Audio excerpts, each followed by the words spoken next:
Em março de 1978, um oficial de inteligência brasileiro entregou documentos classificados a um jornalista investigativo. Os arquivos continham algo perturbador: evidências de que a CIA estava operando ativamente na América do Sul para esconder informações sobre fenômenos aéreos não identificados. 3 meses depois, o oficial desapareceu. Os documentos nunca foram publicados. E o jornalista foi encontrado morto em circunstâncias nunca esclarecidas. Este não foi um caso isolado. Entre 1965 e 1985, pelo menos 12 jornalistas, militares e pesquisadores que investigavam avistamentos de OVNIs na América do Sul morreram, desapareceram ou foram forçados ao silêncio. Coincidências? Ou parte de uma operação coordenada para manter um véu global de segredo sobre fenômenos que governos latino-americanos estavam próximos de divulgar publicamente? Para entender essa história, precisamos voltar ao auge da Guerra Fria. Na década de 1960, os Estados Unidos mantinham presença militar estratégica em toda a América do Sul. Oficialmente, o objetivo era conter a expansão comunista. Mas havia outro interesse menos divulgado. Desde o final dos anos 1940, países sul-americanos vinham registrando avistamentos de objetos aéreos não identificados com frequência alarmante. Brasil, Argentina, Chile e Peru lideravam as estatísticas. Diferente dos Estados Unidos, onde o projeto Blue Book tentava desacreditar sistematicamente os relatos, alguns governos sul-americanos adotaram postura oposta: investigação aberta e científica. Isso representava um problema para Washington. Se países aliados começassem a divulgar oficialmente a existência de fenômenos aéreos inexplicáveis, a narrativa de controle global que os Estados Unidos tentavam manter desmoronaria. Foi nesse contexto que nasceu a Operação Southern Shield. O Brasil foi o primeiro alvo prioritário. Em janeiro de 1958, a Marinha Brasileira fotografou um objeto não identificado sobre a ilha de Trindade. As imagens foram analisadas por técnicos da própria Marinha e consideradas autênticas. O caso ganhou repercussão internacional. Jornais do mundo todo publicaram as fotos. O governo brasileiro preparava-se para divulgar um relatório completo. Foi quando a pressão começou. Telegramas diplomáticos revelam que a embaixada americana orientou Brasília a reconsiderar a divulgação por questões de segurança hemisférica. 3 semanas depois, o governo brasileiro arquivou o caso sem explicações. As fotografias originais desapareceram dos arquivos oficiais. Apenas cópias de baixa qualidade circularam publicamente. Coincidência? Ou o primeiro sucesso da operação? Em 1977, algo extraordinário aconteceu na região amazônica brasileira.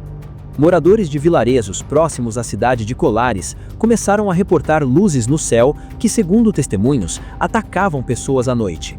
Dezenas apresentaram queimaduras inexplicáveis. A Força Aérea Brasileira enviou uma equipe militar, liderada pelo capitão Uyurangi Holanda. A missão, codinome Operação Prato, tinha objetivo oficial: investigar os fenômenos. Durante 4 meses, a equipe documentou tudo: fotografias, filmagens, entrevistas detalhadas com testemunhas. Mais de 500 relatos foram registrados. Holanda ficou convencido: algo inexplicável estava acontecendo. Ele preparou um relatório completo recomendando divulgação pública e investigação científica internacional. Mas o relatório jamais foi divulgado. Segundo testemunhos militares brasileiros, consultores americanos chegaram a Brasília dias após a conclusão da Operação Prato.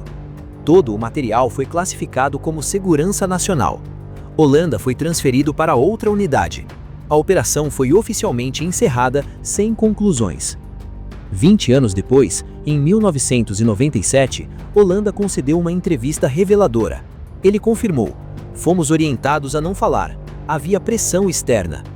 3 meses após a entrevista, Holanda foi encontrado morto. Oficialmente, suicídio, mas colegas e familiares questionaram a versão. Nenhuma investigação independente foi realizada. Na Argentina, o padrão se repetiu com nuances ainda mais sombrias. Em 1965, jornalista investigativo Fábio Zerpa fundou uma das primeiras organizações civis dedicadas ao estudo científico de OVNIs na América Latina. Zerpa reuniu depoimentos de pilotos comerciais, militares e cientistas. Planejava publicar um livro com documentação completa e testemunhos verificados. Em março de 1968, seu escritório foi invadido. Todos os arquivos foram levados. Nada mais. Dias depois, Zerpa recebeu uma ligação anônima. Esqueça o livro se valoriza sua família. O livro nunca foi publicado. No Chile, a estratégia foi diferente: infiltração institucional. Em 1997, a Força Aérea Chilena criou o CEFA, Comitê de Estudos de Fenômenos Aéreos Anômalos, uma das poucas instituições governamentais oficiais dedicadas ao tema. Inicialmente, o CEFA operava com transparência, divulgando casos investigados e análises técnicas. Mas em 2004, consultores técnicos internacionais foram integrados à equipe. Ex-funcionários revelaram que esses consultores tinham ligações com agências americanas. Gradualmente, o CEFA mudou de postura. Casos deixaram de ser divulgados. Entre 1997 e 2004, o CEFA divulgou média de 12 casos por ano. Entre 2005 e 2015, apenas 2. Mas a supressão não acontecia apenas através de pressão direta. A arma mais eficaz era a ridicularização pública. Documentos revelam que a CIA financiou discretamente programas de televisão e artigos de jornal que ridicularizavam o tema ufológico. Testemunhas sérias, pilotos militares, cientistas e engenheiros eram editadas de forma a parecerem ridículas ou instáveis. A estratégia era simples: associar qualquer relato de OVNI com instabilidade mental, fantasia ou fraude. Funcionou. Em poucos anos, falar seriamente sobre OVNIs tornou-se sinônimo de perda de credibilidade profissional na América Latina. Em 2002, sob pressão do Freedom of Information Act, a CIA desclassificou parcialmente documentos sobre operações na América Latina. Entre milhares de páginas sobre intervenções políticas e operações de contra-inteligência, havia menções fragmentadas a gerenciamento de narrativa ufológica. Um memorando de 1967 mencionava explicitamente: prevenir divulgação pública de fenômenos aéreos não identificados por governos sul-americanos. É prioridade estratégica. Outro de 1973, desacreditar testemunhas-chave através de operações de mídia coordenadas. Havia até referências a orçamentos. Valores censurados, mas a categoria era clara: Operações de Controle de Informação, América do Sul. Décadas depois, as perguntas permanecem. O que realmente aconteceu com os 12 investigadores desaparecidos ou mortos entre 1965 e 1985? Por que documentos sobre operações na América do Sul continuam parcialmente classificados mais de 50 anos depois? E por que testemunhas sobreviventes ainda têm medo de falar abertamente? Se essa investigação despertou sua curiosidade, deixe seu like e se inscreva no canal. Nos comentários, compartilhe. Você acredita que houve uma operação coordenada de supressão ou esses são apenas eventos coincidentes?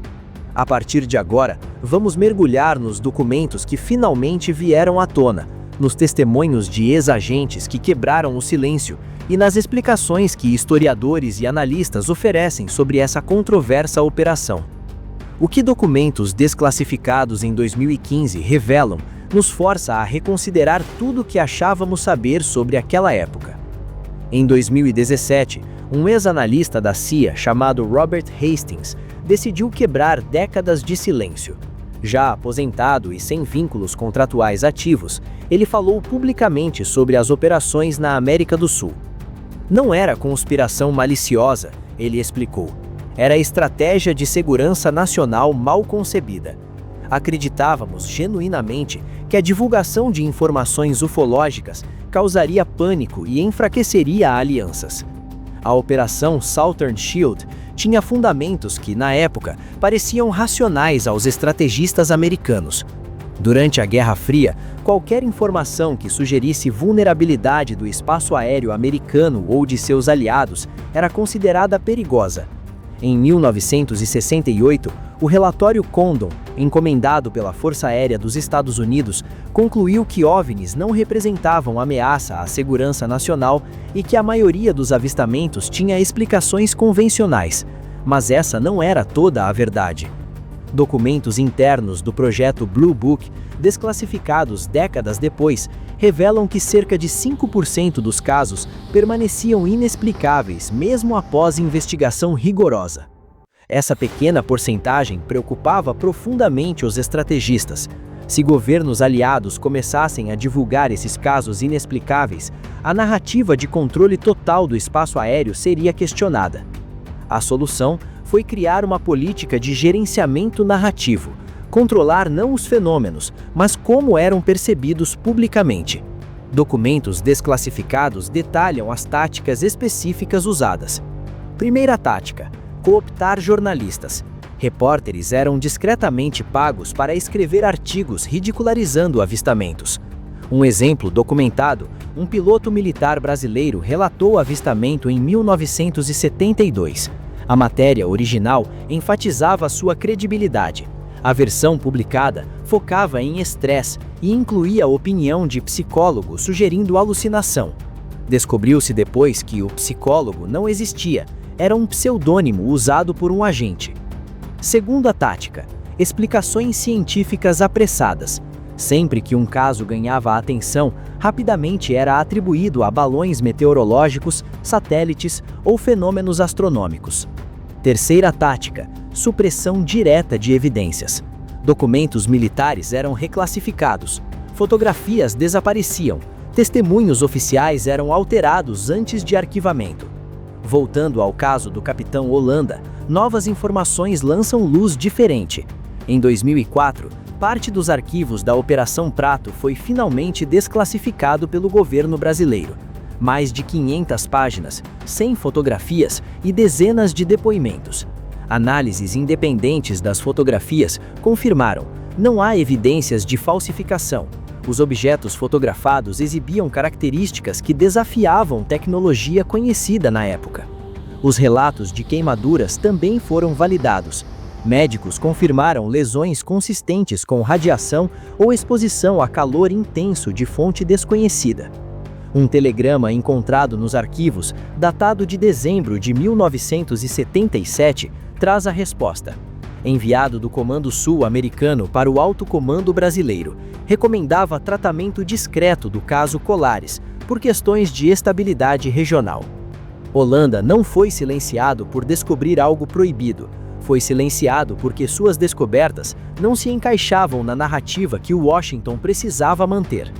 Na Argentina, documentos diplomáticos desclassificados em 2010 revelam conversas explícitas. Um telegrama de 1968 relata reunião bilateral, onde foi sugerido ao governo argentino que moderasse divulgação de casos sensíveis. Fábio Zerpa falou em 1995: "Nunca descobri quem invadiu meu escritório, mas dias depois, um contato militar me disse: você estava mexendo onde não devia." No Chile, Dr. Ricardo Bermudes, que dirigiu o CEFA entre 1997 e 2004, admitiu em entrevista: "Recebíamos orientação técnica de consultores internacionais. Com o tempo, percebemos que essas orientações sempre levavam à mesma conclusão: nada a ver aqui." Em 2006, 3 cientistas renunciaram ao CEFA, citando interferência externa incompatível com investigação científica honesta. Mas se os fenômenos eram reais e inexplicáveis, por que tanto esforço para esconder? Segundo analistas de segurança nacional, a resposta está na natureza da Guerra Fria. Admitir que objetos não identificados operavam livremente sobre território aliado significava admitir vulnerabilidade. Vulnerabilidade era fraqueza, e fraqueza encorajava adversários. Havia também preocupação genuína com reação pública. Estudos psicológicos da época sugeriam que divulgação maciça poderia causar pânico, especialmente em contexto de tensão nuclear. A solução foi controlar a narrativa. Não negar completamente, mas ridicularizar suficientemente para que o tema nunca fosse levado a sério. Mas a supressão teve custo científico real. Pesquisadores sérios que queriam investigar fenômenos aéreos inexplicáveis encontravam portas fechadas, sem financiamento, sem acesso a dados, sem credibilidade acadêmica. Pilotos que reportavam avistamentos eram desencorajados. Alguns perderam certificações após relatos. O custo? Décadas de potencial avanço científico perdidas porque o tema era tabu. Mas algo mudou em 2017. O Pentágono confirmou a autenticidade de vídeos mostrando fenômenos aéreos não identificados filmados por pilotos da Marinha.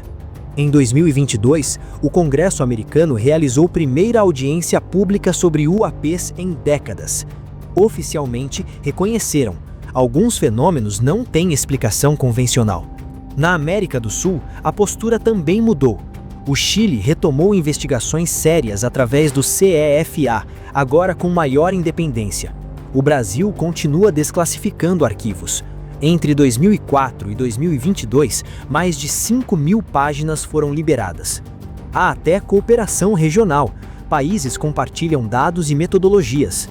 Em 2020, novos documentos da CIA foram desclassificados. Entre eles, um memorando de 1984 que admite veladamente operações de gerenciamento narrativo na América do Sul alcançaram objetivos estratégicos, mas podem ter comprometido relações científicas de longo prazo. Um relatório de 1985 recomenda a transição gradual de supressão ativa para desinteresse passivo. Então, houve conspiração global da CIA para suprimir OVNIs? A verdade é mais complexa. Houve, comprovadamente, operações coordenadas de gerenciamento de informação. Documentos não deixam dúvida. A motivação não era ocultar alienígenas, mas manter narrativa de controle durante Guerra Fria. Os métodos incluíram desinformação, descrédito de testemunhas e pressão política sobre aliados. O custo foi real: carreiras destruídas, pesquisas impedidas, famílias impactadas. Não havia alienígenas escondidos em porões secretos. Havia homens tomando decisões baseadas em medo, estratégia geopolítica e crença de que cidadãos não podiam lidar com incerteza. Havia ciência sendo impedida porque perguntas faziam poderosos desconfortáveis. Havia testemunhas honestas sendo silenciadas porque suas experiências não se encaixavam em narrativas convenientes. E havia documentos que, décadas depois, confirmam: nem tudo o que nos disseram era verdade. Os fenômenos que assustaram moradores de Colares em 1977 permanecem inexplicados.